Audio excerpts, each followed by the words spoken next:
So, naagyod, nasulti gyud sa pulong sa Ginoo. Ang kaning kaaway, nakahibalugid siya na nasulat ni sa pulong sa Ginoo. Mao na, nitubag ang ato ang Ginoo, it is written, you shall not tempt, ayaw tintala ang imuhang Ginoo. So, kita, naputay gahom, ayaw kong tintala sa tanas.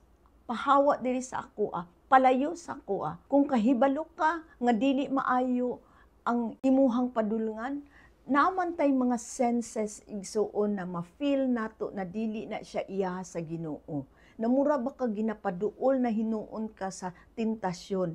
Ikaw mismo nga tawo nga nangalagad sa Ginoo, ikaw makabati ka o makabatyag ka na murag dili na ni maayo. So, ginalid ka sa dili maayo. So naa kay power o naa kay gahom to resist the work of Satan. Na moingon kag pahawa diri sa kuha Satanas, dili na maayo. So kay ikaw nga anak sa Ginoo, nagsubay sa pulong sa Ginoo, nakahibalo sa pulong sa Ginoo, nagadayeg sa Ginoo, anak ka sa Ginoo, aduna kay power to tell Satan, aduna kay authority to tell Satan, get thee behind me, Satan. You cannot prevail